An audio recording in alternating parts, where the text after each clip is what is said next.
আপনাদের সবাইকে স্বাগত জানাচ্ছি আমি রাসেল ভয়ের রাজ্য অচিনপুরে। আশা করছি আপনারা সবাই ভালো আছেন, ভালোর তলে আছেন।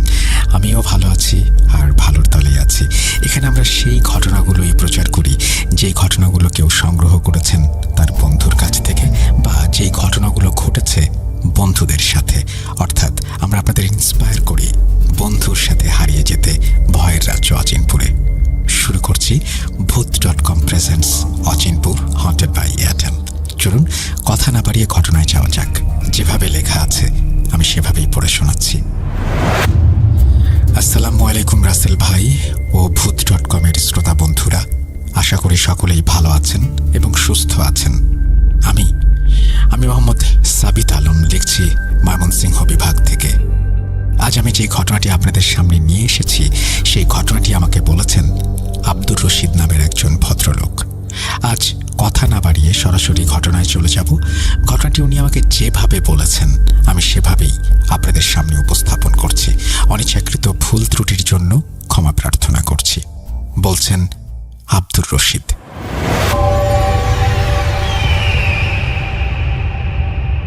হ্যালো ডিয়ার লিসেনার, আশা করি আপনারা অনেক ভালো আছেন। আজকে আরও একটা ভয়ানক ইমেল এপিসোড নিয়ে আপনাদের সামনে চলে এসেছি। আজকের এই ইমেল এপিসোডটি এতটাই ভয়ঙ্কর হতে চলেছে যেটা দেখলে আপনারা নিজেরাই বুঝতে পারবেন।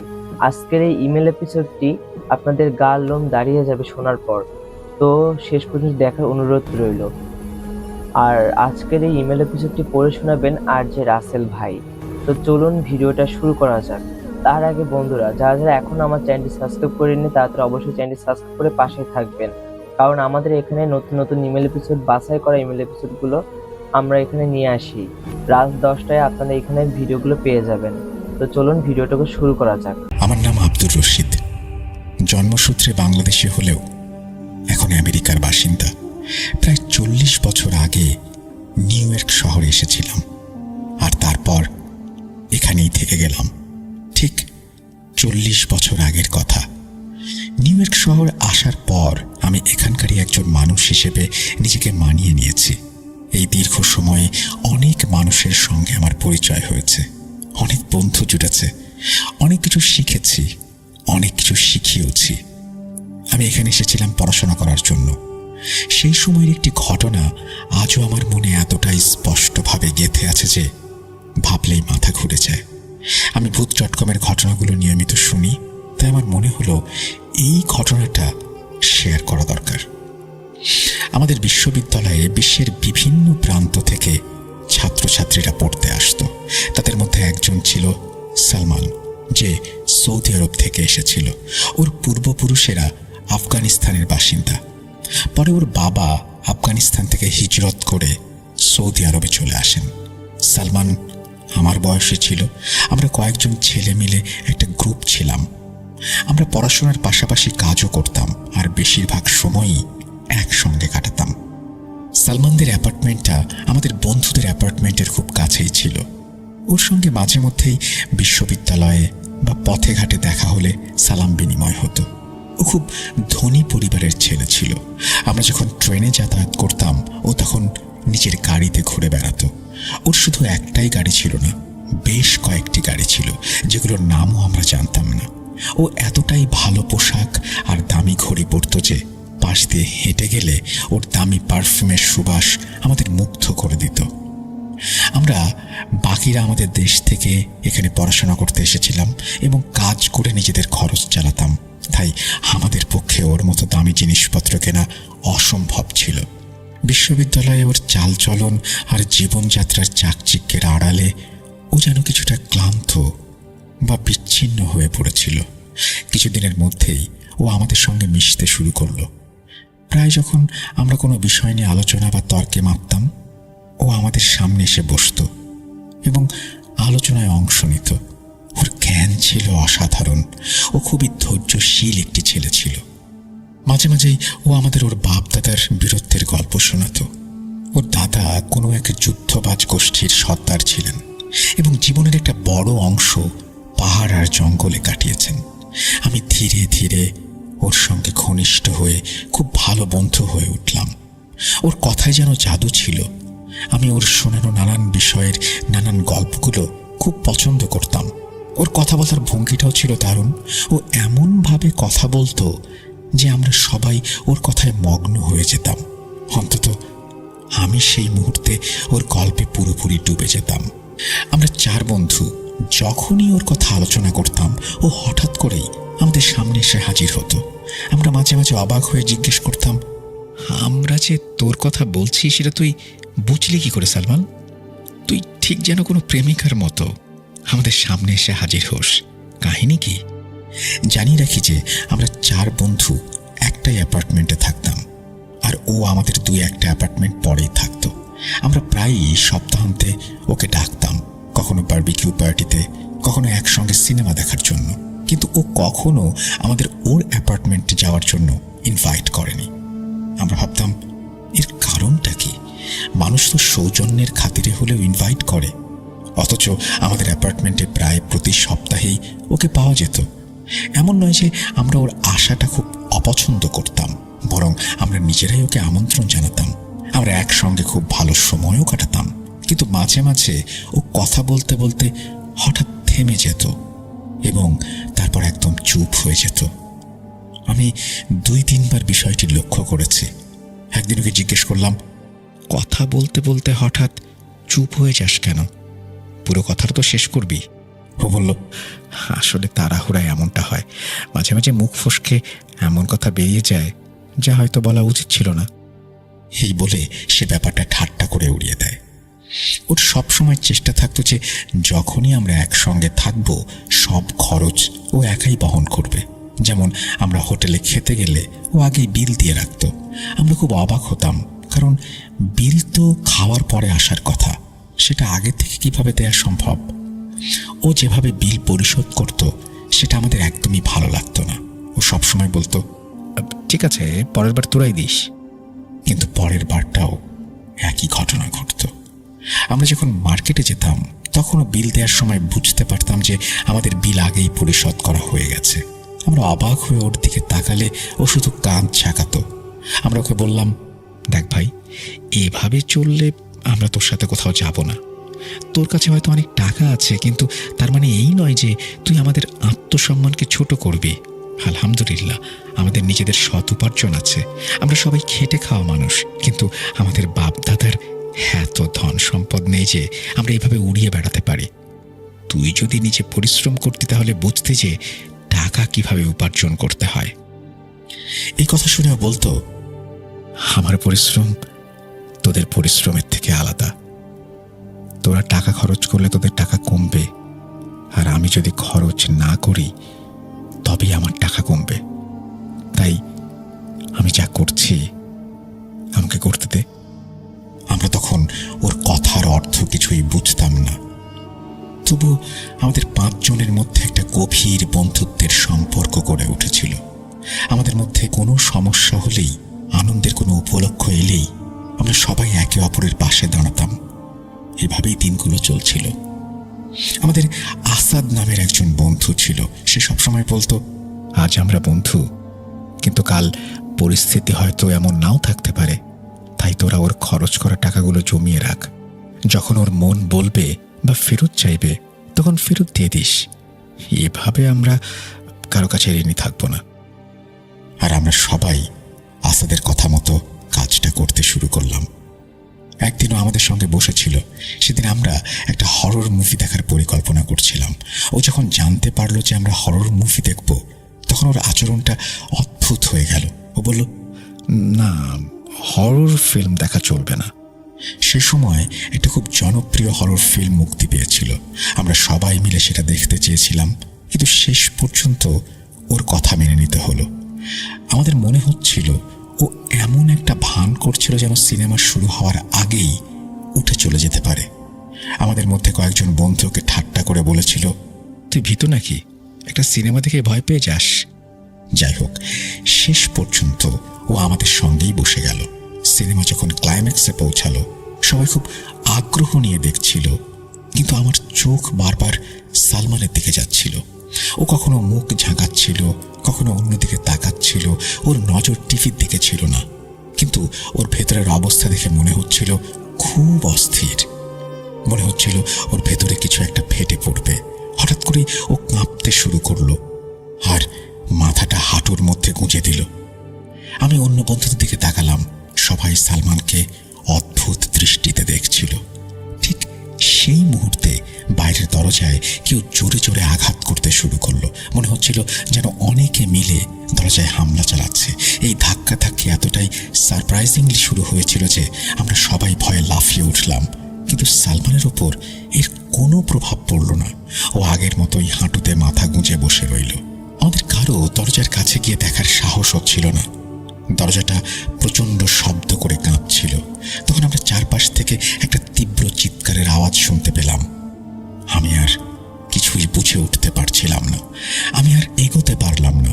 সঙ্গে সঙ্গে টিভির সুইচটা বন্ধ করে দিলাম। টিভি বন্ধ হতেই ঘরটা যেন জমে গেল। সবকিছুতে এক অদ্ভুত নীরবতা নেমে এলো। দরজায় ধাক্কার শব্দ নিচ থেকে থেমে গেল। আমরা সবাই যেন সাপের মতো জমে গেলাম। কারো সামনে এগোনোর সাহস ছিল না। এমনকি একে অপরের দিকে চোখ তুলে তাকাতেও পারছিলাম না। আমাদের গলা এতটাই শুকিয়ে গিয়েছিল যে মনে হচ্ছিল কাঁটা বিঁধেছে। আমাদের ওঠার বা কথা বলার শক্তি ছিল না। আমরা শুধু একে অপরকে শূন্য চোখে দেখছিলাম। সবার নজর ছিল সালমানের দিকে। ও অনেকক্ষণ ওই অবস্থাতেই বসে রইল। আমাদের মধ্যে এতটাই ভয় কাজ করছিল যে ওর কাছে গিয়ে কিছু বলার সাহসও হচ্ছিল না। কিছুক্ষণ পর ও মাথা তুলতেই আমরা দেখলাম ওর চোখ দুটো টকটকে লাল হয়ে আছে। ও আমাদের দিকে না তাকিয়েই নিজের ওভারকোটটা তুলে নিয়ে দ্রুত অ্যাপার্টমেন্ট থেকে বেরিয়ে গেল। আমরা ওকে আটকাতে পারলাম না। ওর অবস্থা সম্পর্কে কিছু জিজ্ঞেসও করতে পারলাম না। আমাদের শরীর ভয়ে অসাড় হয়ে গিয়েছিল। তারপর হার কে হরর মুভি দেখতে চাইবে? আমরা নিজেরাই একটা ভয়ঙ্কর অভিজ্ঞতার মধ্যে দিয়ে গেলাম। সালমানের এমন অবস্থা দেখে আমার মনে অনেক সন্দেহ দানা বাঁধল। এমনটা কোনো স্বাভাবিক মানুষের সঙ্গে হতে পারে না। পরের 2 দিন ও বিশ্ববিদ্যালয়ে আসেনি। বাইরে কোথাও দেখা হয়নি। ওর সঙ্গে আমাদের কোনো যোগাযোগ ছিল না। ফোন করলেও ধরেনি। আমরা কিছুই বুঝতে পারছিলাম না আমাদের কি করা উচিত। আমরা ওর বাড়িতে যেতে চাইছিলাম, কিন্তু ভাবছিলাম গেলে ওর কি রিয়াকশন হবে। তারপর ভাবলাম আমাদের তো যেতেই হবে। ওর খোঁজ খবর নেওয়া দরকার। এতদিন ধরেও আমাদের বাড়িতে আসেনি, দেখা দেয়নি। এর চেয়ে খারাপ আর কি হতে পারে? যাই হোক, আমরা ওর বিল্ডিংয়ে পৌঁছালাম। ওর ফ্ল্যাট নাম্বারটা আমরা ঠিক মতো জানতাম না। ওকে আমরা যতবার দেখেছি সবসময়ই ওর বিল্ডিংয়ের বাইরেই দেখেছি। আমরা প্রথম তলায় উঠছিলাম। সিঁড়ি দিয়ে উঠতেই বাঁ দিকের একটা অ্যাপার্টমেন্ট দেখলাম, যেটা ফুল গাছ দিয়ে খুব সুন্দর করে সাজানো ছিল। আমরা নিশ্চিত ছিলাম যে এটা ওর অ্যাপার্টমেন্ট হতে পারে না, কারণ আমাদের ধারণা ও এমন শৌখিন নয়।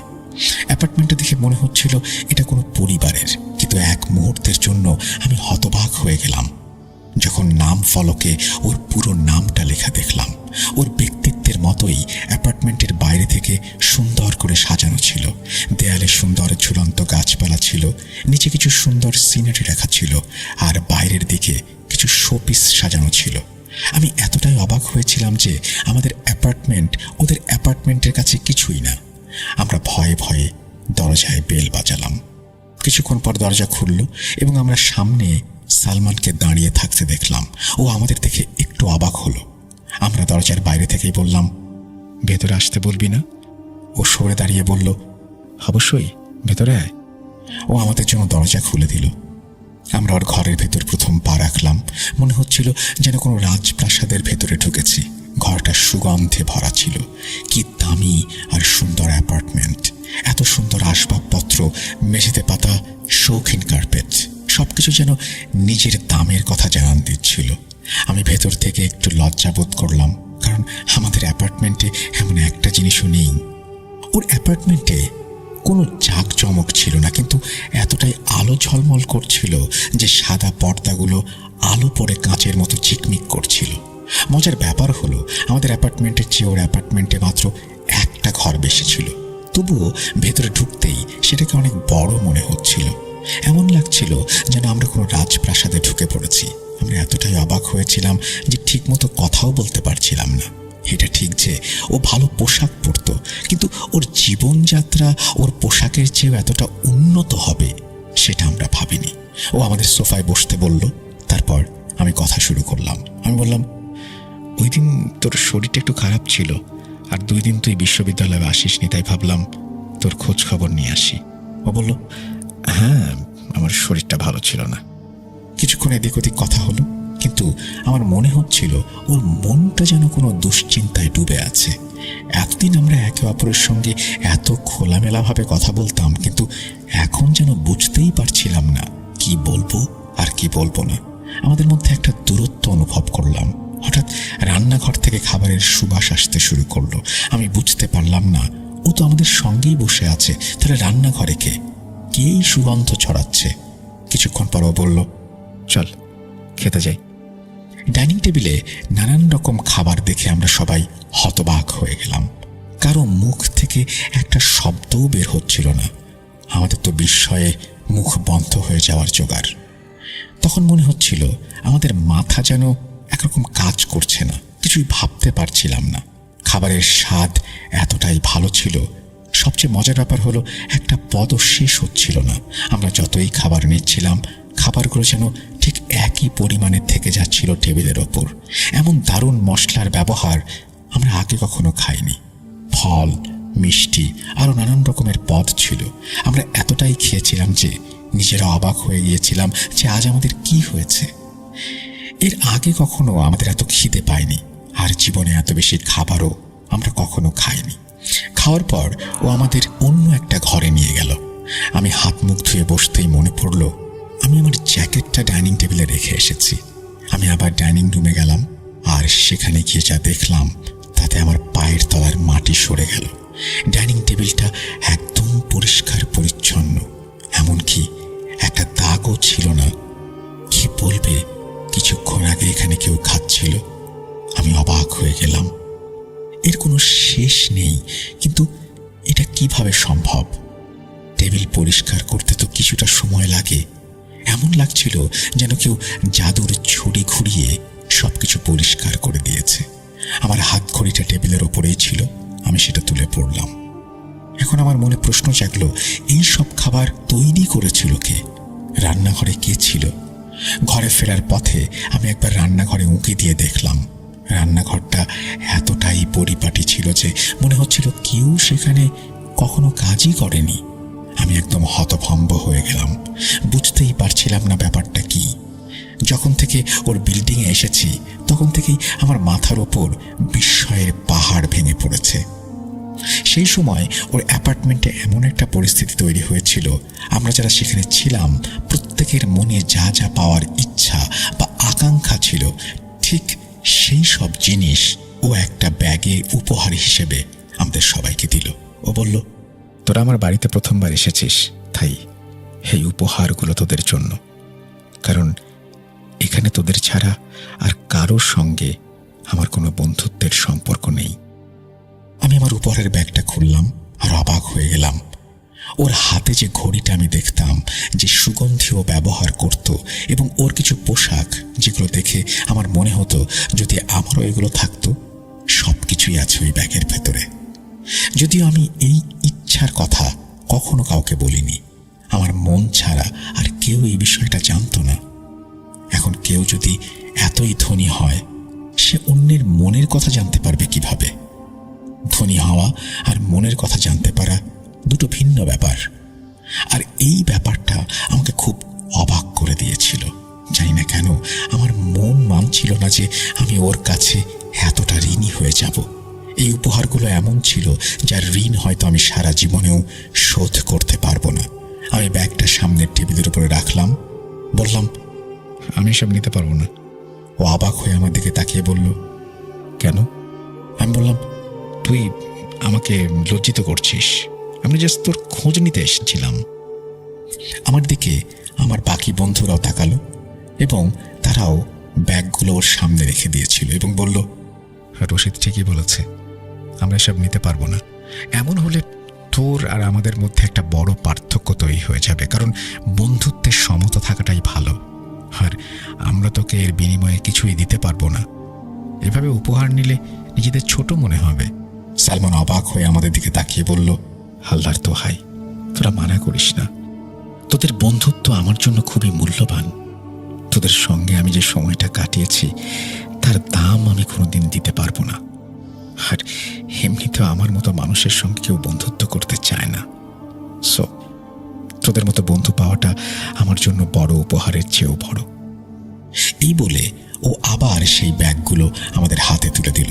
আমরা সবাই নিজেদের অ্যাপার্টমেন্টে ফিরে এলাম, সবাই নিজের ব্যাগ খুললাম। এখন আমাদের মধ্যে একে একে সবাই বলতে লাগলো তারা এই জিনিসগুলোই মনে মনে চেয়েছিল। সবাই অবাক হয়েছিল, এটা কিভাবে সম্ভব যে ও আমাদের মনের কথা জেনে গেল আর সেই জিনিসগুলোই আমাদের উপহার দিল। আমাদের কেউই এই উপহার পেয়ে খুব একটা খুশি হতে পারছিলাম না। আমাদের মধ্যে আলোচনা শুরু হলো, আসলে সালমান কে, আর ওই খাবারগুলোই বা কে তৈরি করেছিল। আসাদ বলল, যদিও আমাদের জানানোর প্রয়োজন মনে করত তাহলে আগেই বলে দিত। কিন্তু আমার অবস্থা ছিল এমন যে এই সব চিন্তা করতে করতে আমার মনটা কেমন যেন অদ্ভুত হয়ে যাচ্ছিল। আমার মাথায় অনেক সন্দেহ ঘুরপাক খাচ্ছিল। কয়েকদিন কেটে গেল, কিন্তু আমার ভাবনা নিয়ন্ত্রণে আসছিল না। বারবার একটা কথাই মাথায় আসছিল, সালমান কে? আমি যখন ঘুমাতাম, জাগতাম, উঠতাম বা বসতাম, সব সময় এই ভাবনাটাই আমাকে কষ্ট দিচ্ছিল। একদিন আমি আমার বন্ধুদের কিছু না বলে ওর অ্যাপার্টমেন্টের সামনে গিয়ে দাঁড়ালাম। আমি 2-3 বার দরজায় বেল বাজালাম, কিন্তু ভেতর থেকে কেউ দরজা খুলল না। হঠাৎ পেছন থেকে কেউ আমার কাঁধে হাত রাখলো। ঘুরে তাকাতেই দেখি সালমান দাঁড়িয়ে আছে। ওকে দেখে আমার অদ্ভুত লাগলো। ও একটা গম্ভীর গলায় আমাকে বলল, শেষ পর্যন্ত তোর কৌতূহল তোকে আমার দরজার কাছে নিয়ে এলো। আমি মাথা নিচু করেছিলাম। ও আমার মনের কথা আবার পড়ে ফেলল। ও বলল, প্রতিজ্ঞা কর, আমি যা বলবো তুই কাউকে বলবি না। আমি ওর দিকে তাকিয়ে রইলাম, ভাবছিলাম ও আমাকে কি বলতে চায়। আমার মুখ থেকে কোনো শব্দ বের হচ্ছিল না। আমি কি বলবো? ও আবার বলল, প্রতিজ্ঞা করলে ভেতরে নিয়ে যাব। আমি মাথা নাড়লাম। ও এগিয়ে এসে দরজার একদম কাছে দাঁড়ালো এবং দরজাটা নিচ থেকেই খুলে গেল। এটা কিভাবে হলো? আমার মুখ থেকে অজান্তে এই কথাটা বেরিয়ে এলো। এ কথা শুনে ও হাসলো আর বলল, ভেতরে আয়। আমি ভেতরে ঢুকলাম। আমরা বসার আগেই দেখলাম টেবিলের উপর আগে থেকেই 2 কাপ গরম কফি রাখা আছে, যা থেকে ধোঁয়া উঠছে। আমি বললাম, তুই ছাড়া এখানে আর কে থাকে? ও বলল, আমি একাই থাকি। আমি অবাক হয়ে ওর দিকে তাকালাম, বললাম, তাহলে এই কফি এলো কিভাবে? ও হাসতে হাসতে মাথা নিচু করলো। আমি আর নিজেকে সামলাতে পারলাম না, বললাম, বলতো তুই কে? আর এই সব কিছু নিজে থেকে কিভাবে হয়ে যায়? আমি যখন এই কথাগুলো বলছিলাম, ও হঠাৎ করেই আমার সামনে বসে থাকা অবস্থাতেই অদৃশ্য হয়ে গেল। আমার গলা দিয়ে একটা চিৎকার বেরিয়ে আসছিল। আমি দৌড়ে উঠে দাঁড়ালাম। এই আতঙ্ক আমার কফির মগের ওপর এসে পড়ল। আমি গরম কফি আমার প্যান্টে আর কার্পেটে ফেললাম। আশ্চর্যের বিষয় হলো, ধোঁয়া ওঠা গরম কফি যখন আমার ওপর পড়ল, তখন আমি কোনো উত্তাপই অনুভব করলাম না। আমি ভেতর থেকে কাঁপতে শুরু করলাম। আমি চেঁচিয়ে বললাম, সালমান, তুই কোথায়? আমার সামনে আয়। তুই কে? আমি এটা বলতেই ও আবারও আমার সামনে আগের রূপে এসে দাঁড়ালো। আমি এতটাই ভয় পেয়েছিলাম যে আমার ওপর আতঙ্ক ছেয়ে গেল। আমি ঠিকমতো কথাও বলতে পারছিলাম না। আমার এই পরিস্থিতি থেকে বের হতে সময় লাগছিল। নিজেকে দোষ দিচ্ছিলাম, কেন আমি এখানে এলাম? যদি আমার সঙ্গে কিছু হয়ে যায় তাহলে আমার কোনো বন্ধু বা পরিচিত কেউ জানতেও পারবে না। তারপর ও আমার খুব কাছে এসে আমার শার্টের কলার ধরে সোফায় বসিয়ে দিল। আমার প্যান্টের যে অংশে কফি পড়েছিল ও শুধু হাত দিয়ে জায়গাটা ছুঁয়ে দিল, যেন সেখানে কোনো কিছু পড়েইনি এমন মনে হলো। আমি একদম চুপ করে সবকিছু দেখছিলাম। অনেকক্ষণ আমাদের মধ্যে এরকম নীরবতা চলল। তারপর ও বলল, আমি কে সেটাই তুই জানতে চাইছিস, তাই না? জেনে রাখ, আমি একজন মানুষ, আবার আমি জিনও। আমি ওর কথা শুনে ওর মুখের ভাব লক্ষ্য করছিলাম। ও বলল, আমার দাদা আফগানিস্তানে যখন তাদের গোত্রের পক্ষে যুদ্ধ করছিলেন, তখন তিনি একটি পাহাড়ের গুহায় আশ্রয় নিয়েছিলেন। তারা জানতেন না যে কোন গুহায় তারা আশ্রয় নিয়েছেন। ওই গুহাটি ছিল এক জিন গোত্রের সর্দারের মেয়ের বিয়ের আয়োজনের জন্য। দাদা বাইরে শত্রুর উপস্থিতি টের পেয়েছিলেন। এরপর শত্রুরা গুহার ভেতরে ঢুকে আমার দাদার উপরে আক্রমণ চালায়। তখন দাদার তলোয়ারটা অজান্তেই সেই জায়গায় আঘাত করে যেখানে ওই গোত্রের সর্দারের মেয়ের হাজবেন্ড বসেছিল। আর তখনই সেই জিন সেখানে মারা যায়। তারা সব জিনেরা দাদাকে বন্দি করে ফেলে। তারা দাদাকে মেরে ফেলতে চায়। জিনদের গোত্রের সর্দার দাদার সামনে দুটো শর্ত রাখল। হয় ওরা দাদাদের নিজের হাতে মারবে, অথবা যেহেতু দাদা খুব সাহসী তাই তাকে সর্দারের মেয়ের সঙ্গে বিয়ে করতে হবে। দাদা সেই বিয়েতে রাজি হলেন না, কারণ দাদা তখন নিজে এক তরুণ ছেলের বাবা যে সেই যুদ্ধে অংশ নিয়েছিল। এরপর সর্দারের পক্ষ থেকে দাদার ছেলের জন্য বিয়ের প্রস্তাব আসে। আর এভাবেই আমার বাবার বিয়ে একজন জিন কন্যার সাথে হয়। আমার মা একজন জিন, যিনি দেখতে খুব সুন্দর কিন্তু মানুষের থেকে আলাদা। আর আমি তাদেরই সন্তান। আমার মধ্যে সময়ের সঙ্গে সঙ্গে মানুষের এবং জিনের গুণাবলী মিশে আছে। আমার মা চান আমার মধ্যে জিনের বৈশিষ্ট্যগুলো বেশি থাকুক, কিন্তু আমি নিজে মানুষ হয়েই থাকতে পছন্দ করি। আমার মা এটা পছন্দ করেন না, তাই আমি আমার মা বাবার থেকে দূরে এইখানে থাকি, যেন নিজের মতো করে বাঁচতে পারি। আমার মায়ের পক্ষ থেকে আমার সেবায় সব সময় অনেক জিন নিযুক্ত থাকে, যারা আমার মায়ের বংশের এবং ওনার সর্দার বাবার কাছ থেকে এসেছেন। তুই যা কিছু দেখে অবাক হয়েছিস তার পেছনে কারণ এটাই। আমার জিন গুণাবলীর কারণেই আমি সব সময় মায়ের নজরে থাকি। আর এই কারণেই আমি তোদের আমার বাড়িতে ডাকতাম না। আমি কখনো চাইনি যে আমার আসল পরিচয় তোদের সামনে প্রকাশ পাক।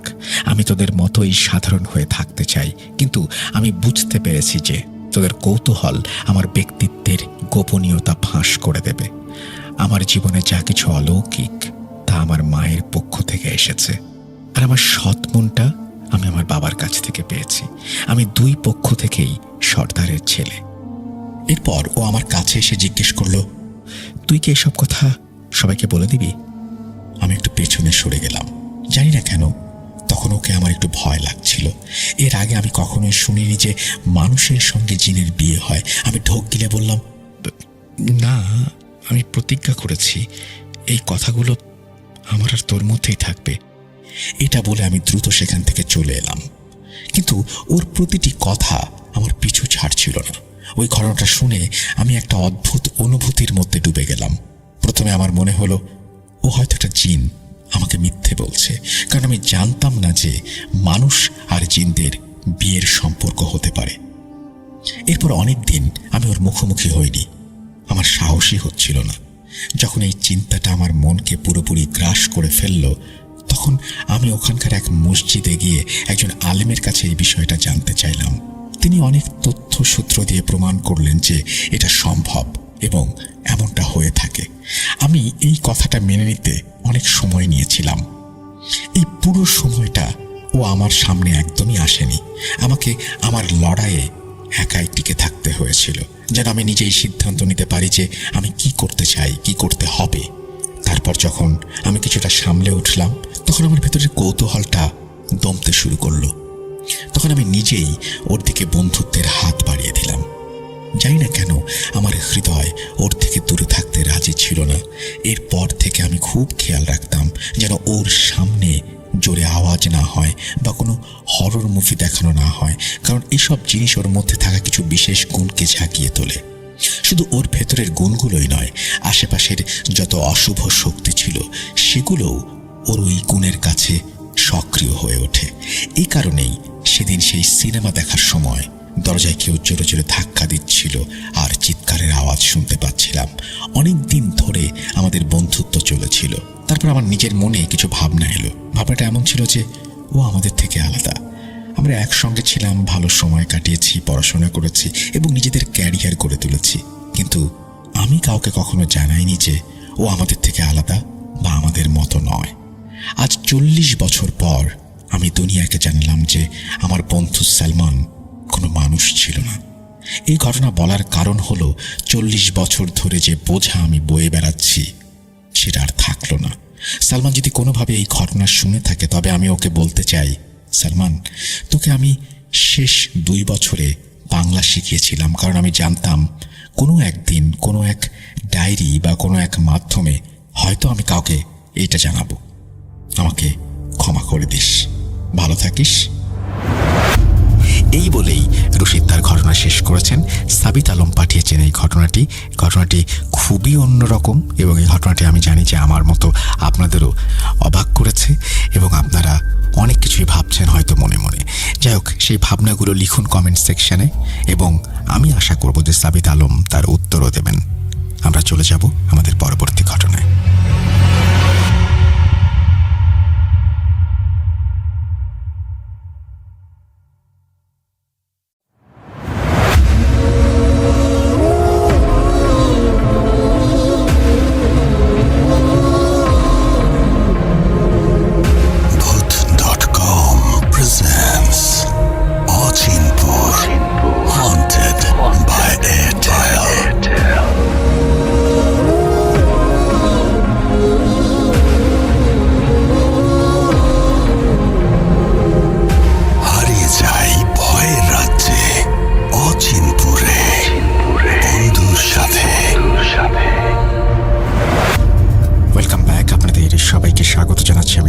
আশা করছি আপনারা সবাই ভালো আছেন এবং ভালোর তলে আছেন।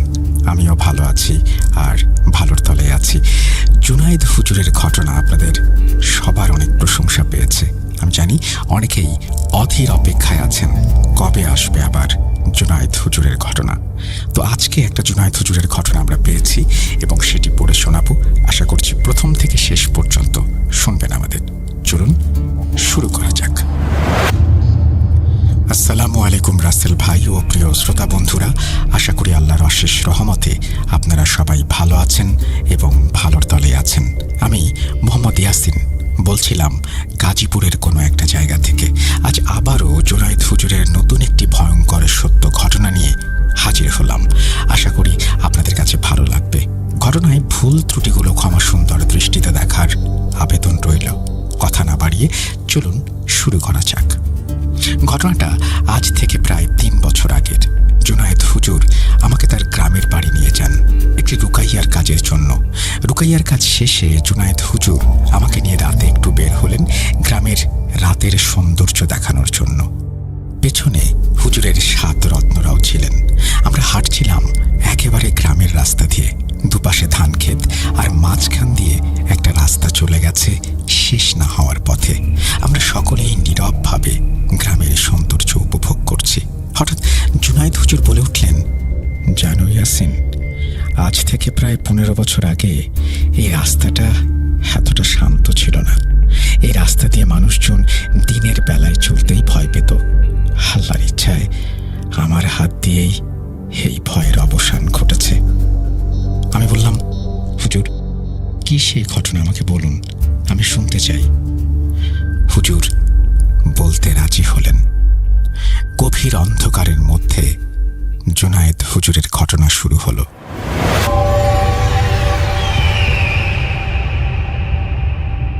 আজ থেকে প্রায় 15 বছর আগের কথা। এই রাস্তাকে বলা হতো মৃত্যুর ফাঁদ। প্রতিনিয়ত মানুষ গুম হয়ে যেত।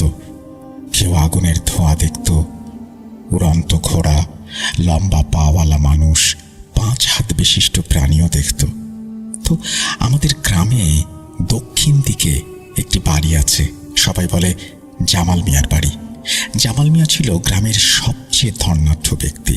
তো একদিন সকালে জামাল মিয়া আমার বাড়িতে এসে হাউমাউ করে কান্না শুরু করলো। আমার দাদা জিজ্ঞেস করে, আরে জামাল মিয়া না, কি হলো, কান্না করছো কেন? জামাল মিয়া বলল, ভাইজান, আমার সব শেষ, আমি এখন নিঃস্ব, আমি কি করব, কি হবে? দাদা বললেন, কি হয়েছে সেটা আগে বলো। জামাল মিয়া বললেন, আমার মেয়ে মৃত অবস্থায় বাসায় পড়ে আছে। এই কথা শুনে আমরা দৌড়ে জামাল মিয়ার বাসায় যাই। গিয়ে যা দেখতে পাই তা হয়তো কেউ দেখতে চাইবে না। আমরা দেখতে পাই জামাল মিয়ার মেয়ের নিথর দেহ পড়ে আছে, শরীর থেকে মাথা আলাদা করা, শরীরের বিভিন্ন স্থানে আঁচড় ও খুবলে খুবলে খাওয়া মাংসের দাগ। আর তার হাত ছিল না, মেঝেতে রক্তের বন্যা বয়ে গেছে। লাশের পাশে জামাল মিয়ার স্ত্রী অজ্ঞান অবস্থায় পড়ে আছে। জামাল মিয়ার এই একটা মাত্র মেয়ে, পরবর্তীতে আমরা জানতে পারি জামাল মিয়া ওই ভয়ঙ্কর রাস্তা দিয়ে ইলিশ মাছ কিনে ফিরছিলেন। পথে ওইখানে থাকা জিনেরা তার কাছে মাছ চায়, তিনি দিতে আপত্তি জানান। তারপর বাড়িতে এনে সেই মাছ ভাজেন, আর মাছের প্রথম টুকরাটা জামাল মিয়ার মেয়ে খায়। ফলে সেই খবিশ জিনেরা রাগে ফেটে পড়ে। তারা জামাল মিয়ার মেয়েকে হত্যা করে এবং শরীর থেকে মাংস খেয়ে ফেলে। এই ঘটনার একদিন পর জামাল মিয়া শোক সহ্য করতে না পেরে আত্মহত্যা করে ফেলে, আর তার স্ত্রীর কোনো খবর পাওয়া যায় না। জামাল মিয়ার সাথে এই ঘটনা ঘটার কিছুদিন পর গ্রামের এক বাসিন্দা রফিক মিয়া এই রাস্তা দিয়ে ফিরছিলেন। তিনি একটু নেশাগ্রস্ত ছিলেন। প্রাকৃতিক প্রয়োজনে তিনি পাশে থাকা একটা তেঁতুল গাছের পাশে গিয়ে বসেন। এর ফলস্বরূপ সেই জিনেরা রাগান্বিত হয়ে তাকে মেরে ফেলে। সকালে গ্রামবাসীরা তার সেই লাশ গাছে ঝুলন্ত অবস্থায় পায়। লাশের শরীরে চামড়া ছিল না, আর বেশিরভাগ ঘটনা এরপর থেকে ওই তেঁতুল গাছেই ঘটত। এইসব দেখে গ্রাম প্রধান খুব দুশ্চিন্তায় পড়ে যান। তিনি সিদ্ধান্ত নেন ওই তেঁতুল গাছটি কেটে ফেলবেন। লোকজন নিয়ে তিনি সকালে তেঁতুল গাছটি কাটতে যান, কিন্তু গাছটির একটি ডাল কাটার পরেই ওই স্থান থেকে রক্ত পড়া শুরু করে, যা দেখে তারা আর কাটতে পারে না। পরের দিন খবর আসে গ্রাম প্রধান সহ ওই লোকজন যারা গাছ কাটতে গিয়েছিল সকলেই মারা গিয়েছে, আর তাদের মৃত্যু অনেক কঠিনভাবে হয়। আমরা দেখতে পাই গ্রাম প্রধান সহ শ্রমিকগুলোর লাশ আধ খাওয়া অবস্থায় পড়ে আছে। মাথা একটি রগের সাহায্যে ঝুলছে, হাতের একটি অংশে শুধুমাত্র হাড় দেখা যাচ্ছে। মাংস খেয়ে ফেলা হয়েছে। পুলিশ অনেক চেষ্টা করেছে তদন্ত করে বের করার, কিন্তু যাকে দেখাই যায় না সেই সত্তাকে হ্যারেস্ট করবে কিভাবে? এগুলো ছাড়াও অনেক ঘটনা ঘটত। গ্রামবাসীরা আতঙ্কে পড়ে গিয়েছিল। তখন সবাই মিলে আমার কাছে আসে এবং এর সমাধান চায়, বারবার অনুরোধ করতে থাকে, কারণ তখন গ্রামে একমাত্র আমিই ছিলাম যে রুকাইয়ার কাজ করত। আমি বললাম, আচ্ছা, যেহেতু আপনারা সকলে এসে এত অনুরোধ করছেন, আমি দেখছি কি করা যায়। আপাতত আপনারা নামাজ আদায় করুন, পবিত্র অবস্থায় থাকুন, বেশি বেশি কোরআন তেলাওয়াত করুন। এশার নামাজের পর বাইরে অযথা ঘোরাঘুরি করবেন না, আল্লাহ ভরসা। সেদিনের মতো গ্রামবাসীরা চলে যায়।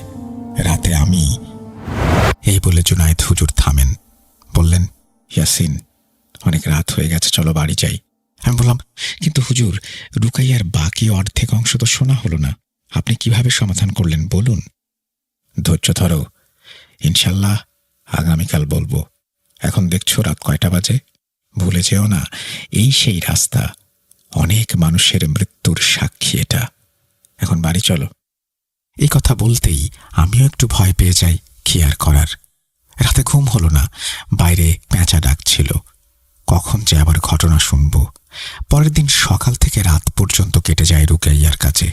সব কাজ শেষ করে রাত 11টার দিকে হুজুরকে অনুরোধ করি বাকি ঘটনা শোনানোর জন্য। হঠাৎ ইলেকট্রিসিটি চলে যায়। এবার মনে হচ্ছিল ঘটনা শোনার পুরো পরিবেশ তৈরি হয়েছে। আমি জুনায়েদ হুজুরের উঠোনে থাকা আম গাছের নিচে বসে পড়লাম বাকি ঘটনা শোনার জন্য। হুজুর আরম্ভ করলেন। সেদিনের মতো গ্রামবাসীরা চলে যায়। রাতে আমি আমার জিনদের সাথে আলোচনায় বসি। আমি বললাম, ইসমাইল, এখন কি করা যায়? সমস্যা তো দিন দিন বৃদ্ধি পাচ্ছে। ইসমাইল বলল, হুজুর, ওই রাস্তায় মূলত তেঁতুল গাছটাকে ঘিরেই সব হচ্ছে। বুঝলাম না, তেঁতুল গাছকে ঘিরে মানে? তুমি কি বলতে চাইছ? হুজুর, আপনাদের গ্রামে এক কালো জাদুকর এসেছিল। সে তার আস্তানার জন্য ওই তেঁতুল গাছটাকে বেছে নেয়। সেখানে খারাপ জিনদের মাধ্যমে মানুষের ক্ষতি সাধন করত। তার কারণে অনেক মানুষ ওই রাস্তায় আত্মহত্যা করেছে। সে নিজেই গাছটাকে পূজা করত। ইবলিশ শয়তানের গোত্রের এক জিন, তার নাম খান্নাস, সে তাকে একবার আহ্বান করেছিল, কিন্তু সঠিক নিয়ম না জানার কারণে খান্নাস জিন তাকে হত্যা করে। পরবর্তীতে খান্নাস জিন সেইখানে তার দলবলকে নিয়ে মানুষের ক্ষতি সাধন করা শুরু করে। সব কথা তো বুঝলাম, কিন্তু এখন উপায় কি? হঠাৎ দরজা ধাক্কানোর শব্দ। হুজুর, দরজা খুলুন, আমার মেয়েকে বাঁচান, তাকে নিয়ে গিয়েছে। আমি দৌড়ে গিয়ে দরজা খুলি। আরে সুমির মা, তুমি? কি হয়েছে? এত রাতে তুমি এখানে? হুজুর, আমার মেয়েকে নিয়ে গেছে ওই রাস্তায়, তাকে আটকাতে পারলাম না, কিছু করুন। কিন্তু কে নিয়ে গিয়েছে? সুমির মার চেঁচামেচিতে গ্রামের লোক সবাই জড়ো হয়ে গেল। তারপর খোঁজা শুরু হলো সুমিকে। ওই রাস্তায় মানুষজন যেতে ভয় করলেও সকলে যায়। তারপর আমরা দেখতে পাই সুমি ওই গাছের নিচে মৃত অবস্থায় পড়ে রয়েছে। তার অবস্থাও আগের লোকজনদের মতোই, কিন্তু সুমির দেহ পাওয়া গেলেও তার মাথা পাওয়া যায় গাছটার উপরে। তার চেহারায় একটি চোখ ছিল না, একটি কান অর্ধেক খাওয়া ছিল। এইসব আমি সহ্য করতে না পেরে আর 7 জন জিনকে নিয়ে পরের দিন আবার আলোচনায় বসি। আমি ইসমাইলকে জিজ্ঞাসা করি, ইসমাইল, দিন দিন পরিস্থিতি আরো ভয়ঙ্কর হচ্ছে, গ্রামের সব বাচ্চারা এসব দেখে অনেক ভয় পায়, এখন কি করব? ইসমাইল কিছুক্ষণ চুপ থেকে বলল, হুজুর, এর সমাধান আমার মাথায় ধরছে না। আমি আগে কখনো খান্নাস জিনের সাথে লড়াই করিনি, এই সম্পর্কে আমার অভিজ্ঞতা কম। হামজা বলে উঠল, হুজুর, একজন আছে যে এই সমস্যার সমাধান করতে পারবে। ইসমাইল বলল, কে? 7 মহের বাদশাহ। হামজার এই কথা শুনে ইসমাইল অবাক হয়ে যায়। তোমার মাথা ঠিক আছে? তুমি জানো তুমি কার নাম নিচ্ছ? সে যদি চায় তোমাকে এক নিমিষে মেরে ফেলতে পারে। হুদ বলল, ইসমাইল, হামজা যার কথা বলেছে একমাত্র সেই এর সমাধান করতে পারবে। চেষ্টা করে দেখলে ক্ষতি কি? আমি অবাক হয়ে ইসমাইলকে বললাম, এই 7 মহের বাদশাহ মানে কি?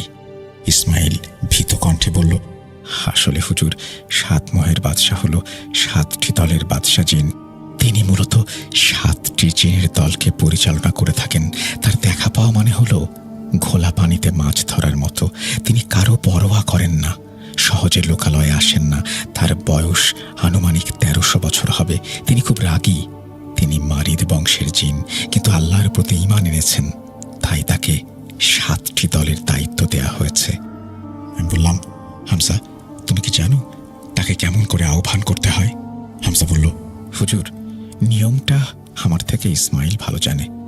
আমি ইসমাইলের দিকে তাকালাম। ইসমাইল বলল, হুজুর, বিশেষ একটি নিয়ম আছে। তাকে ডাকতে হলে এমন মানুষ লাগবে যে হজ করে এসেছে। আরও কিছু বিশেষ আমল আছে। পূর্ণিমার রাতে 70 বার সূরা জিন পড়ে আমল করতে হবে। সে মিষ্টি খেতে পছন্দ করে, তাই তারও ব্যবস্থা করতে হবে। ইসমাইল সম্পূর্ণ রিচুয়ালটা বলে। সব শুনে আমি বললাম, ঠিক আছে, আমরা তাকে ডাকবো। 2 দিন পর পূর্ণিমার রাত ছিল, তাই পূর্ণিমার রাতে আমি সূরা জিন 70 বার পড়ে পূর্ণ আমল শেষ করলাম। হঠাৎ আমি দেখতে পাই আমার রুম আলোয় ভরে গেছে। ঠিক মতো তাকাতে পারছি না। খুব কষ্টে চোখ খুললাম। চোখ খুলে দেখতে পাই একটা পালকি। পালকিটা বহন করছে 4টি আলো। আসলে তারা জিন ছিল। পালকির ভেতর থেকে একটা মিষ্টি আওয়াজ ভেসে আসলো, কে কে আমাকে ডেকেছিস? এত বড় সাহস, আমাকে বিরক্ত করিস? দাঁড়া, তোদের ব্যবস্থা করছি। এবার আমি বললাম, আপনি রাগ করবেন না বাদশাহ, আপনি শান্ত হন এবং সালাম নিন। ঠিক আছে, দে, এখন আমার জন্য যে মিষ্টি এনেছিস সেটা দে। বল, কি হয়েছে? কেন আমাকে এত রাত্রে ডেকেছিস? বাদশাহ, আমাদের গ্রামের খুব বিপদ। জানি জানি, আমাকে কিছু বলতে হবে না, তোর মুখ দেখেই বুঝতে পেরেছি। এখন শোন, ওইখানে খান্নাস জিন রাজত্ব করছে। সে অপবিত্র জিন, তার নাম শুনলে আমার গা গোলায়। এখন উপায় বলছি, মনোযোগ সহকারে শোন। আমি এক কথা বারবার বলি না। তুই তোর দাদার কাছে যা, গিয়ে জিজ্ঞাসা কর আব্দুর রউফ সাহেবের রুকাইয়ার কিতাবটা কোথায় রাখা। সেই কিতাবেই তুই তোর সব প্রশ্নের উত্তর পেয়ে যাবি। এই বলে 7 মহের বাদশাহ তার পালকি নিয়ে উধাও হয়ে যায়। আমি ইসমাইলের দিকে তাকালাম, দেখলাম সে মাথা নিচু করে দাঁড়িয়ে আছে। পরের দিন আমি আমার দাদার কাছে গিয়ে জিজ্ঞাসা করলাম সেই কিতাবের কথা। দাদা অবাক হয়ে বললেন, আব্দুর রউফ সাহেবের নাম তুমি কোথা থেকে শুনলে? তুমি জানো তিনি কে? আমার দাদা একজন আলেম থাকার কারণে আমি সব খুলে বলি। দাদা বললেন, আমি আমার জীবনে 7 মহের বাদশাকে অনেক আহ্বান করেছি, কিন্তু সে সাড়া দেয়নি। তোমার মন পবিত্র, তাই তোমার ডাকে সাড়া দিয়েছে। এখন শোনো, আব্দুর রউফ হলো আমার দাদা, তিনি ছিলেন এই গ্রামের সবচেয়ে বড় আলেম, রাকি। তিনি যত ধরনের রুকাইয়া করেছেন সেই রুকাইয়া করার নিয়ম একটি কিতাবে সংরক্ষণ করে রেখেছেন। কিন্তু দাদার মৃত্যুর পরে 7টা কিতাব আমার কাছে ছিল। তারপর দাদার জিনেরা ওটা গুম করে দেয়, তাই বলতে পারলাম না কিতাবটা কোথায়। আমি এবার চিন্তায় পড়ে যাই, কিতাব না পেলে সমস্যার সমাধান হবে কিভাবে। রাতে ইসমাইলকে সব খুলে বলি। ইসমাইল বলল, 7 মহের বাদশাকে ডেকে জিজ্ঞেস করুন, তিনি যেহেতু কিতাবের কথা বলেছেন তিনিই এর সন্ধান দিতে পারবেন। উপায় না পেয়ে ডাকতে হলো আবারও 7 মহের বাদশাকে। তিনি হাজির হয়ে চটে যান ইসমাইলের ওপরে। ইসমাইল, তুই একটু বেশি চালাক। আর এতক্ষণে আমি বুঝতে পারি এই হচ্ছে ইসমাইলের বাদশা, আমি যা আগে জানতাম না। বাদশা, যাই হোক, এবার কিতাবের সন্ধানটা দিলে খুব উপকার হতো। জানি জানি, এই নে কিতাব। আব্দুর রউফ সাহেবের জিনেরা আমার দলে, তারা এই কিতাব যোগ্য লোকের কাছে তুলে দিতে চায়, তাই এটা তোর হাতেই তুলে দিলাম। ভবিষ্যতে আমাকে আর বিরক্ত করবি না। এই বলে 7 মহের বাদশা চলে যান। আমি বুঝতে পারলাম না, কিতাবটা যেহেতু বাদশার কাছেই ছিল তাহলে প্রথমেই তিনি দিলেন না কেন। যাই হোক, আমি ইসমাইলকে কিছু বলি না। কিতাবটি খুলি। 112 নম্বর পেজে খান্নাস জিন সম্পর্কে সব লেখা ছিল, আর তাকেও তার দলবলকে কিভাবে পরাজিত করতে হয় তাও লেখা ছিল। কিতাবটিতে লেখা ছিল, খান্নাস জিন এরা মানুষের ভয় নিয়ে খেলে, মানুষের দুর্বলতা খুঁজে বের করে ভয় দেখায়। এরা বাতাসের মাধ্যমে চলাচল করে। এদের পছন্দের খাবার হলো মানুষের তাজা মাংস। প্রতি সপ্তাহে তারা মোট 3 দিন শিকার করে। এদের হাত থেকে বাঁচতে হলে কয়েকটি নিয়ম পালন করতে হবে এবং তাদের দুর্বলতা খুঁজে বের করে কাজ করতে হবে। তাদের সবচেয়ে বড় দুর্বলতা হচ্ছে জমজম কূপের পানি। এটা তাদের দুর্বল করে দিতে যথেষ্ট। এদের হত্যা করতে হলে একটি কালো কোঁচকোঁচে মোড়কের ভেতর বন্দি করতে হবে এবং জবাই করতে হবে। জবাই করা হলে পুরনো কোনো কবরের পাশে মাটি চাপা দিতে হবে, কিন্তু কোনো প্রকারের ভুল করা যাবে না। আমি বললাম, এ তো অনেক সহজ কাজ। ইসমাইল বলল, হুজুর, যতটা সহজ মনে করছেন ততটা সহজ না। এখানে একটা কথা লেখা আছে, একেবারে নিচে দেখুন, ছোট্ট করে লেখা। আমি দেখলাম আসলেই তো লেখা আছে, নেতাকে হত্যা করতে হবে বিশেষ দিনে। আমি কিছু বুঝতে পারলাম না। ইসমাইল বলল, হুজুর, নেতা মানে একমাত্র দলের যে প্রধান তাকেই হত্যা করতে হবে, আর বাকিরা এমনিতেই দুর্বল হয়ে পড়বে। আর বিশেষ দিন মানে হচ্ছে শবে বরাতের রাতে, যা প্রতি বছর একবারই আসে। এইবার আমি চিন্তায় পড়ে যাই। তার মানে হাতে সুযোগ একটাই। আমি ক্যালেন্ডারের দিকে তাকাই, দেখতে পাই শবে বরাতের আরও 1 সপ্তাহ বাকি। কিন্তু এদিক দিয়ে গ্রামের পরিস্থিতি অনেক খারাপ।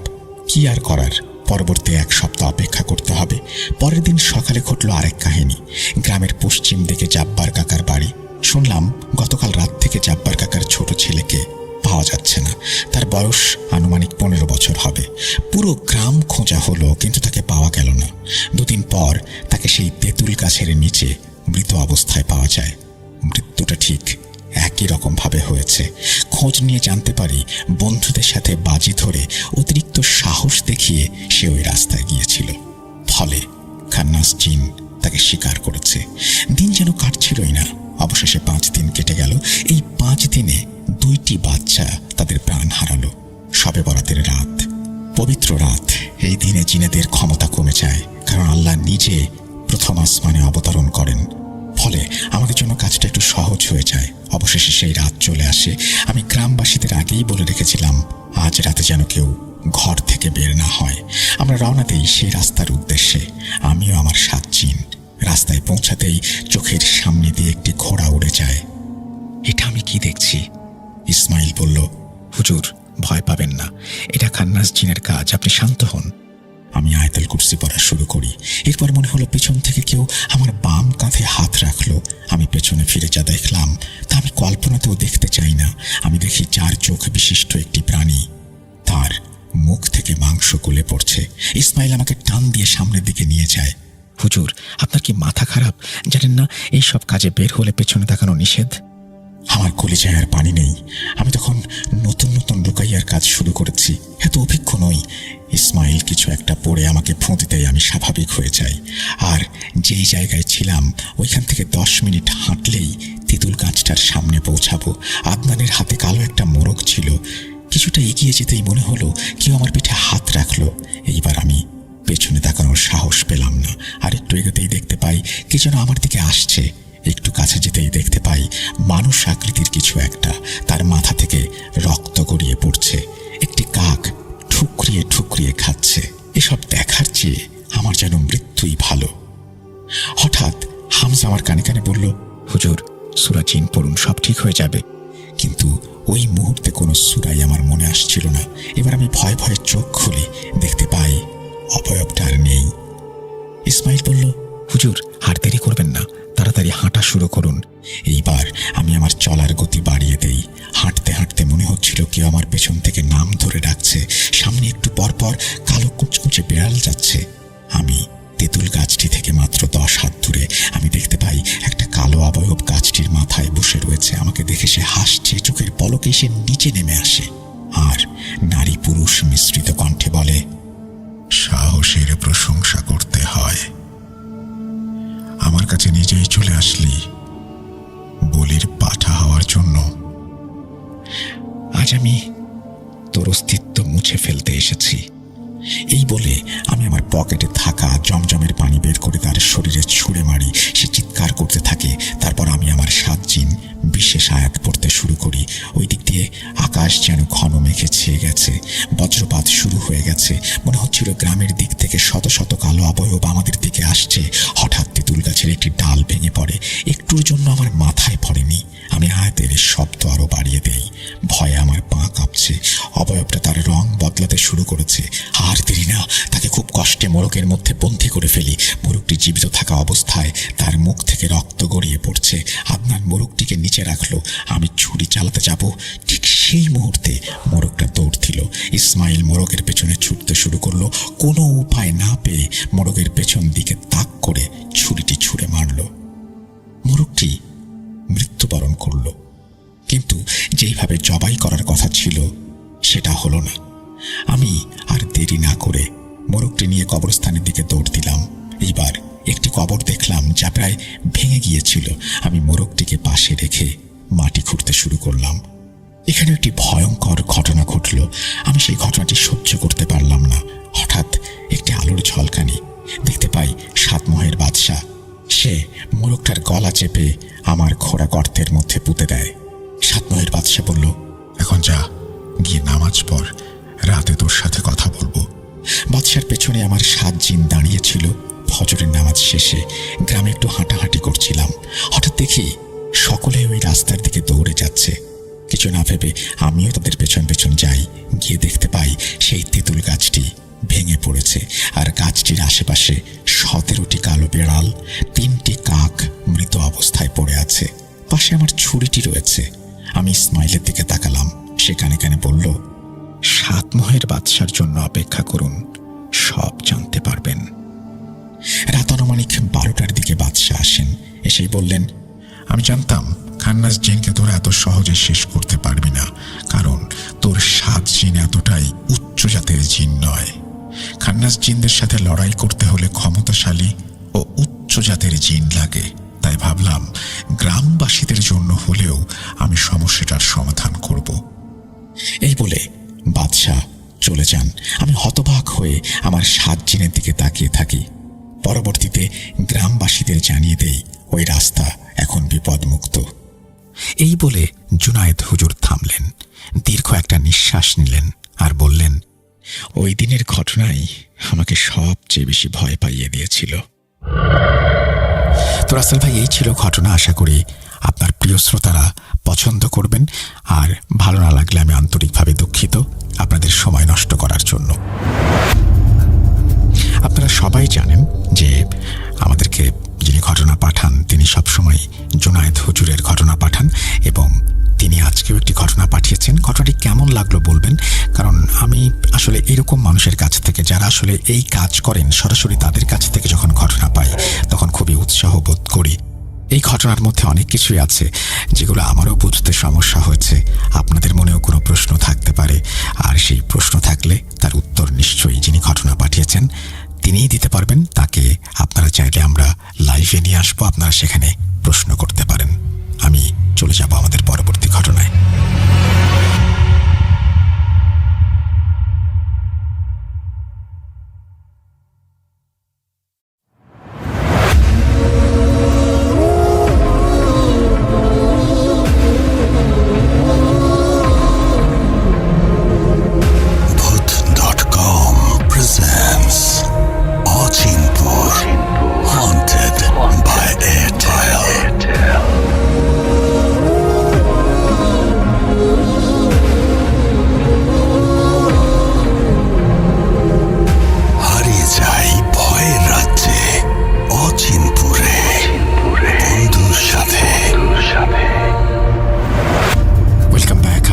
সবাইকে স্বাগত জানাচ্ছি। আমি রাসেল। আশা করছি আপনারা সবাই ভালো আছেন এবং ভালোর তলে আছেন।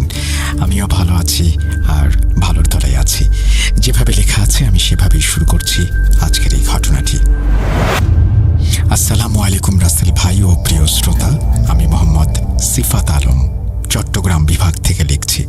আজকের ঘটনাটি আমাদের এক প্রবাসী আঙ্কেলের। ঘটনাটি তখনকার, যখন তিনি তার আরব বংশোদ্ভূত স্ত্রীকে নিয়ে কাতারে থাকতেন। তাদের সাজানো গোছানো সুখের সংসার এক নিমেষেই তছনছ হয়ে যায় এক অচেনা মেয়ের আগমনে। কে ছিল সেই মেয়ে? কেনই বা তার নজর পড়েছিল আঙ্কেলের স্ত্রীর ওপর? এটি কেবল একটি আশিক জিনের ঘটনা নয়, এটি এমন এক লড়াইয়ের গল্প যেখানে ভালোবাসার মানুষকে বাঁচাতে গিয়ে এমন এক মূল্য দিতে হয়েছিল যা ছিল কল্পনার বাইরে। ঘটনায় প্রবেশ করার আগে ঘটনার ভেতরের ভুল ত্রুটিগুলোর জন্য আমি ক্ষমা প্রার্থনা করছি। চলুন তাহলে শুরু করা যাক আঙ্কেলের সেই প্রবাস জীবনের বিভীষিকাময় ঘটনাটি।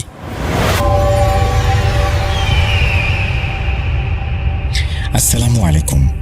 আমি তখন কাতারে থাকতাম। আমার বিয়ে হয়েছিল এক আরব বংশোদ্ভূত মেয়ের সাথে, যে ছিল এক কথায় অসাধারণ সুন্দরী।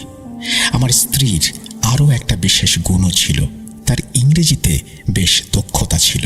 সেই সময়ে আরবের মানুষরা সাধারণত ইংরেজি ভাষার প্রতি তেমন একটা আগ্রহ দেখাতো না। দুর্ভাগ্যবশত তখন পর্যন্ত আমাদের কোনো সন্তান ছিল না। আমার দিন কাটতো কাজে, তারপর নিজের ব্যবসা আর বাড়ির কিছু কাজকর্মে। একদিন আমার বস তার মেয়ের কথা বললেন, জানালেন সে ইংরেজি শিখতে চায়। আমি তাকে বললাম, আমার স্ত্রী এই ভাষায় বেশ পারদর্শী, আর আমার ব্যস্ততার কারণে সে বাড়িতেই একা একা থাকে, একাকিত্বে ভোগে। আপনি যদি চান তাহলে সে আপনার মেয়েকে পড়াতে পারে। এই কথা শুনে আমার বস খুব খুশি হলেন, আর এভাবেই তার 10 বছর বয়সী মেয়েটি আমাদের বাড়িতে আসতে শুরু করলো। আমার স্ত্রীও একটা সুন্দর ব্যস্ততা খুঁজে পেল। কিছুদিন পর ওই মেয়েটির সূত্র ধরে আরও কিছু ছেলে মেয়ে আমাদের বাড়িতে পড়তে আসতে শুরু করলো। এভাবে আমার স্ত্রীর সন্ধ্যার সময়গুলো বেশ আনন্দ আর কাজের মধ্যে দিয়ে কাটতে লাগলো। সেও খুব খুশি থাকতো। কিন্তু কিছুদিন ধরেই আমার স্ত্রী আমাকে একটা অদ্ভুত সমস্যার কথা বলছিল। সে বলছিল, যখন সে সন্ধ্যায় বাচ্চাদের পড়ায় তখন সব ঠিকঠাক থাকে, কিন্তু মাগরিবের নামাজের সময় হলেই দরজায় কেউ যেন টোকা দেয়। দরজাটা কেঁপে ওঠে। যখন সে দরজা খোলে তখন দেখে প্রায় 12-13 বছর বয়সী একটি মেয়ে দরজায় দাঁড়িয়ে আছে। মেয়েটি সাধারণ বাচ্চাদের থেকে অনেকটাই আলাদা। তার গায়ের রং ছিল বেশ চাপা, চোখগুলো ছিল অস্বাভাবিক বড় বড় আর টানা টানা। তবে সবচেয়ে অদ্ভুত আর ভয়ের ব্যাপার ছিল তার ভ্রুজোড়া। ঘন কালো ভ্রু দুটো একসাথে মিশে গিয়ে তার চেহারায় এমন এক ভয়ঙ্কর ছাপ তৈরি করেছিল যা ভাষায় প্রকাশ করার মতো না। তাকে দেখলেই আমার স্ত্রীর ভেতরটা কেমন যেন হিম হয়ে যেত। সে যখনই দরজা খুলত মেয়েটি তার দিকে তাকিয়ে একটা রহস্যময় মুচকি হাসি দিত। আমার স্ত্রী জিজ্ঞেস করত, তুমি কে? কি চাও? কোথা থেকে এসেছ? এই প্রশ্নের উত্তরে মেয়েটি বলতো, আপনি তো অন্য বাচ্চাদের পড়ান, আমাকে পড়াবেন না? তার গলার স্বর ছিল খুব ধীর, কিন্তু আওয়াজটা ছিল অস্বাভাবিক রকমের ভারী আর গম্ভীর। সেই কণ্ঠস্বর কোনোভাবেই একটা অল্প বয়সী মেয়ের হতে পারে না। আমার স্ত্রী দ্বিধায় পড়ে যেত, কি বলবে বুঝতে পারতো না। সে বলতো, দেখো, এভাবে তো আমি তোমাকে পড়াতে পারি না। তুমি তোমার বাবা মাকে বা কোনো অভিভাবককে নিয়ে এসো, আমি তাদের সাথে কথা বলবো। কিন্তু মেয়েটি নাছোড়বান্দা। বেশ কিছুদিন ধরে সে প্রতিনিয়ত আসছিল আর একই কথা বলছিল যে সে পড়তে চায়। আমার স্ত্রী পড়ানোর সময় তার এই প্রতিদিনের আশাতে বিরক্ত বোধ করতে শুরু করলো। একদিন মেয়েটি আবার এলে আমার স্ত্রী বেশ কঠোর গলায় তাকে বলল, যতক্ষণ পর্যন্ত আমি জানতে না পারছি তুমি কে, কোথা থেকে এসেছো, তোমার বাবা মাকে, ততক্ষণ পর্যন্ত তোমাকে পড়ানো সম্ভব না। আর দয়া করে এভাবে প্রতিদিন এসে বিরক্ত করবে না। এই কথা শুনে মেয়েটি হাসল। সেই হাসিটা ছিল আরো অদ্ভুত আর শীতল। সে বলল, আমি তো আপনাকে খুব পছন্দ করি। আপনার মুখটা এত মায়াবী, চোখ ফেরানো যায় না। আমাকে শুধু অন্য বাচ্চাদের সাথে বসতে দিন, ওরা পড়বে আর আমি আপনাকে দেখব। কথাটা শোনার সাথে সাথে আমার স্ত্রীর সারা শরীরে যেন একটা শীতল স্রোত বয়ে গেল। মেয়েটির এই কথাটা তার মনে তীব্র ভয় ধরিয়ে দিল। সাথে সাথে দরজাটা বন্ধ করে দিল। পরে আমাকে সব খুলে বলল, তুমি একবার গার্ডকে জিজ্ঞেস করবে এই মেয়েটা কে?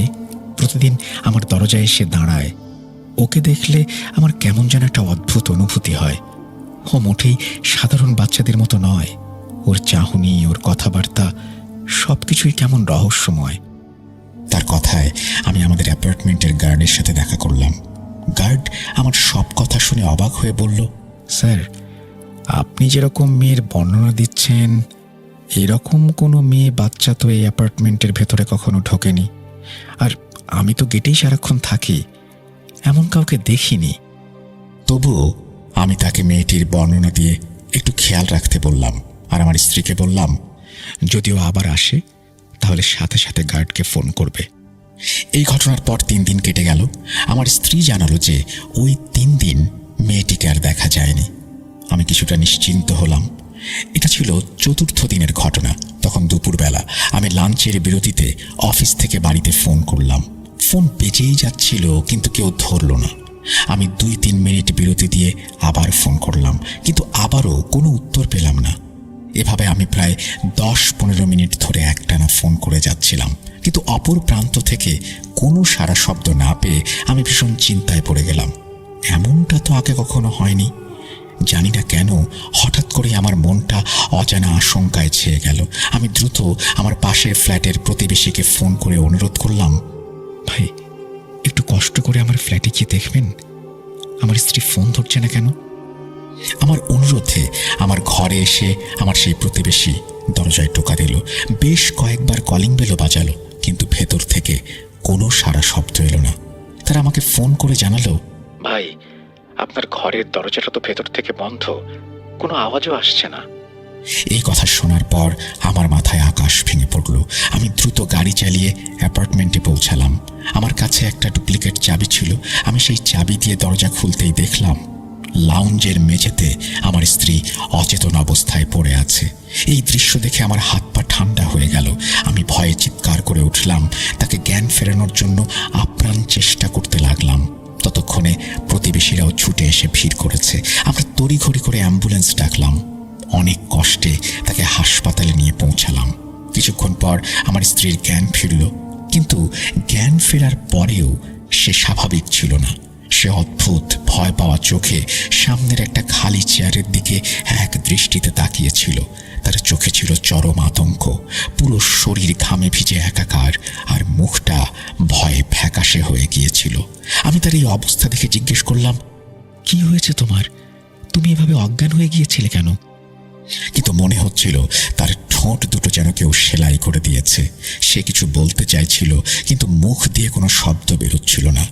কিছুক্ষণ পর সে ভাঙা ভাঙা গলায় ভয় আর আতঙ্কে যা বলল তা শুনে আমার রক্ত জমে গেল। সে বলল, তোমার কি ওই মেয়েটার কথা মনে আছে যে আমাদের দরজায় আসতো? আমি বললাম, হ্যাঁ মনে আছে। কি হয়েছে ওর? সে কাঁপতে কাঁপতে বলল, আজ তুমি অফিসে যাওয়ার পর থেকে আমার মনে হচ্ছিল কেউ আমার দিকে নজর রাখছে। মনে হচ্ছিল কেউ একজন একেবারে আমার কাছাকাছি আছে। কখনো মনে হচ্ছিল কেউ পাশ দিয়ে দ্রুত চলে গেল, আবার কখনো একেবারে কানের কাছে কারো ভারী শ্বাসের শব্দ পাচ্ছিলাম। আমি খুব ভয় পেয়েছিলাম, কিন্তু পরে ভাবলাম হয়তো এটা আমার মনের ভুল, তাই আর পাত্তা দিইনি। তখন বাজে প্রায় দুপুর 12টা। আমি একটু শোবার জন্য ঘরে গেলাম। আমি বিছানায় শুয়েছিলাম, হঠাৎ চোখ খুলে দেখি সেই মেয়েটা ঘরের ভেতর ঠিক আমার পাশে বসে আছে। আমার তো ভয়ে দম বন্ধ হয়ে যাওয়ার জোগাড়। গেট তো ভেতর থেকে বন্ধ ছিল, তাহলে ও ভেতরে ঢুকলো কিভাবে? আমি ভয়ে ভয়ে ওকে জিজ্ঞেস করলাম, তুমি এখানে কিভাবে এলে? ও ধীরে ধীরে আমার দিকে মাথা ঘুরিয়ে একটা মিষ্টি কিন্তু ভয়ঙ্কর স্বরে বলল, আমি তো আপনাকে আগেই বলেছি আমি আপনাকে পছন্দ করি। আমি শুধু আপনাকে দেখতে চাই, আপনার কাছেই থাকতে চাই। ওর তাকানোর ভঙ্গিটা এতটাই রহস্যময় ছিল যে আমার বুকের ভেতরটা কেঁপে উঠল। ওর চোখ দুটো স্থির ছিল না, বারবার ঘুরছিল। ও খুব আস্তে আস্তে কথা বলছিল, কিন্তু কণ্ঠস্বরটা ছিল অস্বাভাবিক ভারী আমি ওর কাছ থেকে একটা অজানা ভয় পাচ্ছিলাম। আমি আবার সাহস ভরা কণ্ঠে বললাম, কিন্তু তুমি ভেতরে এলে কিভাবে? আমার প্রশ্ন শুনে ওর নজর দরজার দিকে গেল। আমিও তাকালাম, আর সাথে সাথেই স্তব্ধ হয়ে গেলাম। দরজার তালাটা নিজে থেকেই নড়ছে। তখন সেই মেয়েটা আমার ভয় আর আতঙ্ক বুঝতে পেরে আমার আরো কাছে এসে বলল, দরজা বন্ধ, দরজা আমাদের মতো সত্তার জন্য কোনো বাধা নয়। এক পাশ থেকে আর এক পাশে যাওয়াটা আমাদের জন্য শ্বাস নেওয়ার মতোই সহজ। আমি আপনাকে বলেছিলাম আমাকে পড়াতে, কিন্তু আপনি আমার কথা শোনেননি, তাই এখন আমাকেই আপনার কাছে আসতে হলো। এখন থেকে আমি আর কোথাও যাব না, এটাই আমার নতুন ঠিকানা। আমি সব সময় আপনার সাথেই থাকবো, আপনার সাথেই। আমি তখন জিজ্ঞেস করলাম, তুমি কে আসলে? সে একটা বিচিত্র হাসি দিয়ে বলল, দেখতে চাও আমি কে? আমি চুপ করে দাঁড়িয়ে শুধু তাকে দেখছিলাম। হঠাৎ মেয়েটা 2-3 বার শরীর ঝাঁকুনি দিল। তারপর সে একটা ছোট্ট মেয়ের শরীর থেকে লম্বা বিশাল দেহী ভয়ঙ্কর এক নারীতে পরিণত হলো। তার কুঁচকুঁচে লম্বা চুলগুলো মুখের চারপাশে ছড়ানো ছিল। মুখটা ছিল অর্ধেক পোড়া। তার চেহারা এতটাই ভয়ঙ্কর ছিল যে আমি আর নিজেকে নিয়ন্ত্রণে রাখতে পারিনি। জ্ঞান হারানোর আগে শুধু তার বীভৎস রূপটাই আমার চোখে ভাসছিল। তারপর আর কিছু মনে নেই। এই কথাগুলো বলতে বলতে আমার স্ত্রী ভয়ে আবার সামনের খালি চেয়ারটার দিকে তাকালো আর বলল, ও এখনো এখানেই আছে।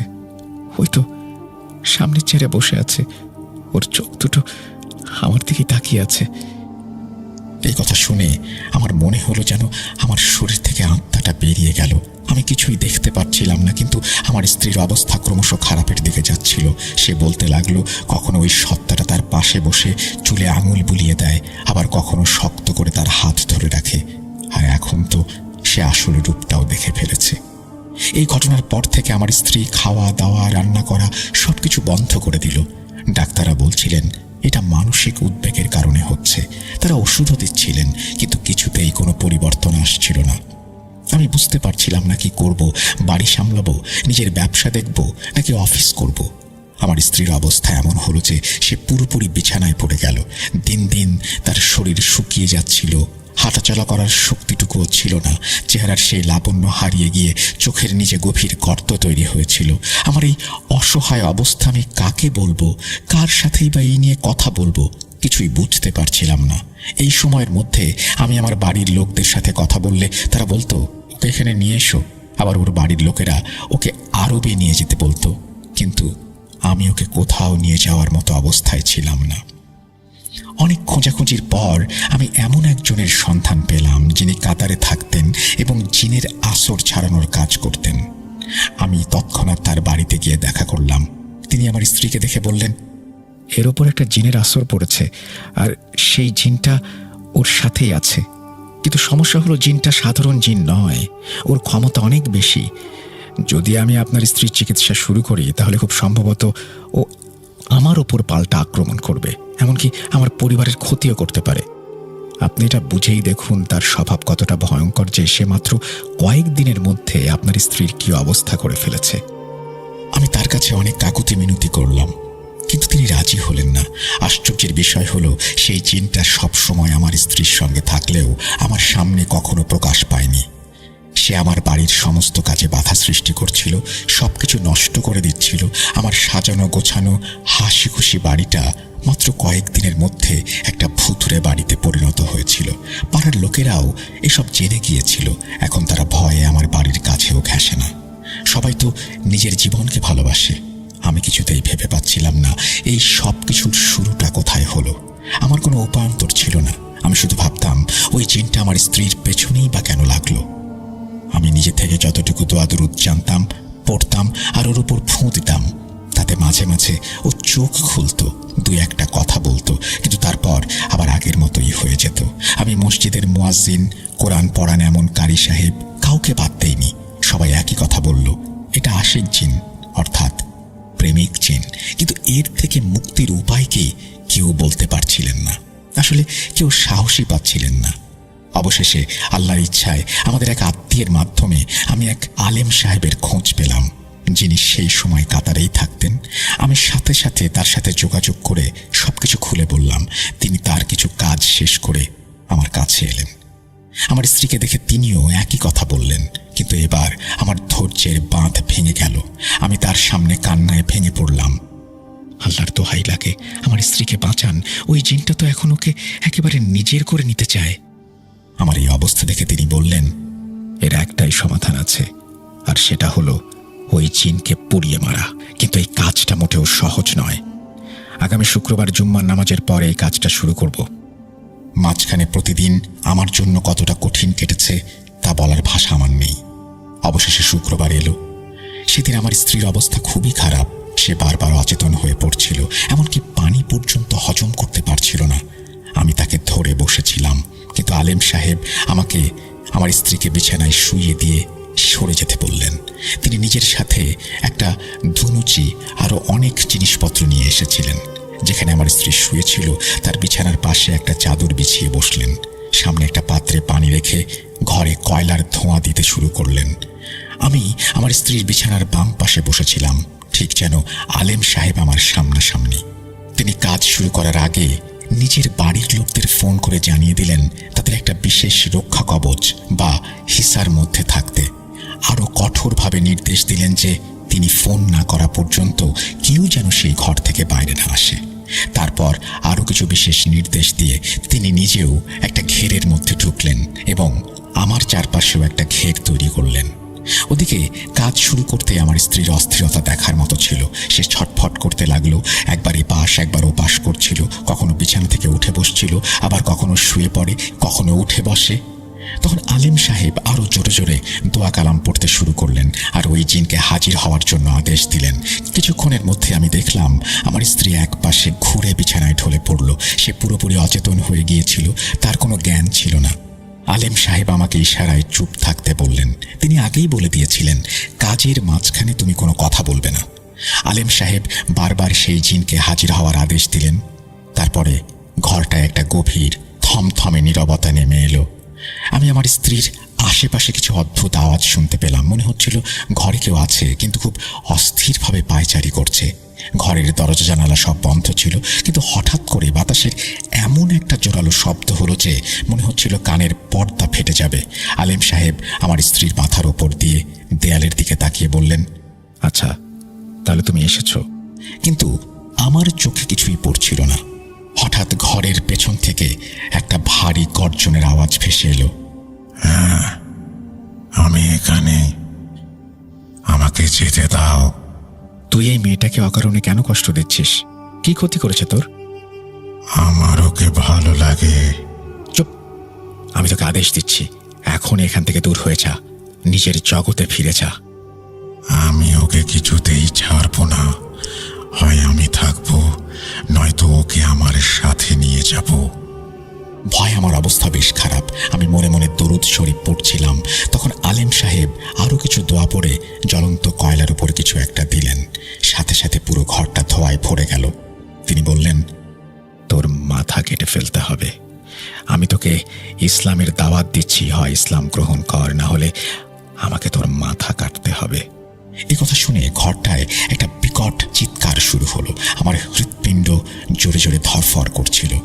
পরিস্থিতি এতটাই ভয়ঙ্কর ছিল, সেই চিৎকারগুলো এতটাই হৃদয় বিদারক ছিল যে আমার দম বন্ধ হয়ে আসছিল। ঠিক তখনই হঠাৎ করে ঘরে একটা পুরুষের মতো কণ্ঠস্বর শোনা গেল।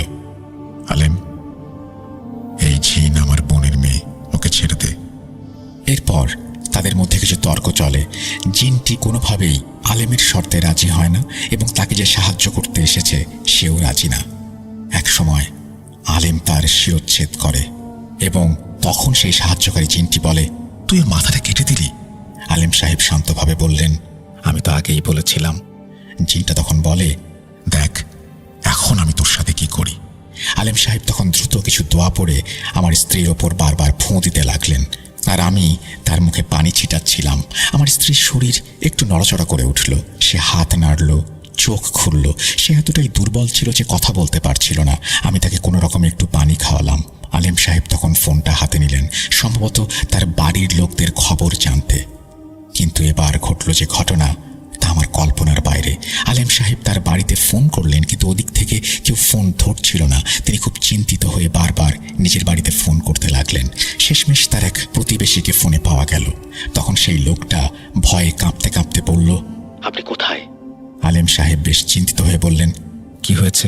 তখন সে বলল, আপনার স্ত্রীকে কেউ ফোন করেছে, আপনার ঘরে তার কাটা মাথা পড়ে আছে।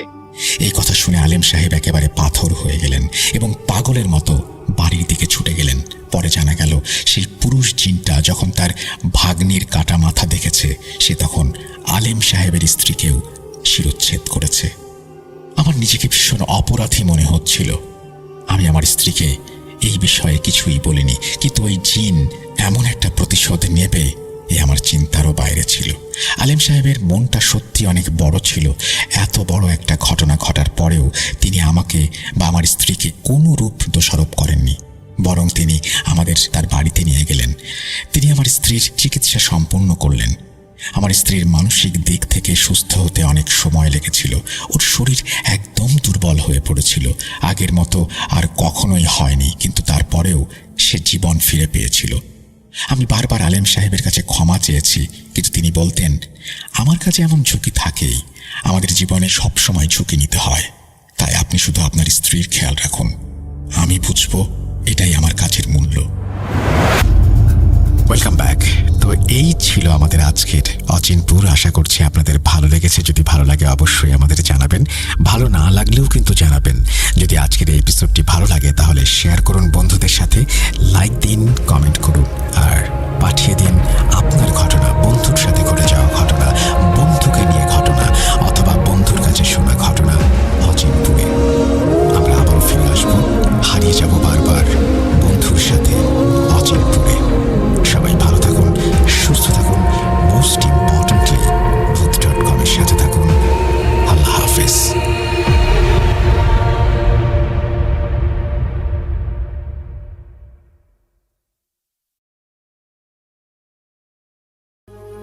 হ্যালো ডিয়ার লিসেনার, আশা করি আজকের এই ইমেল এপিসোডটা আপনাদের অনেক অনেক ভালো লেগেছে। তো আজকের এই ইমেল এপিসোড যদি ভালো লেগে থাকে তাহলে অবশ্যই চ্যানেল সাবস্ক্রাইব করে পাশে থাকবেন, যাতে এরকম নতুন নতুন ইমেল এপিসোডগুলো সবার আগে আপনারা পেয়ে যান। তো ধন্যবাদ আপনাদের সবাইকে।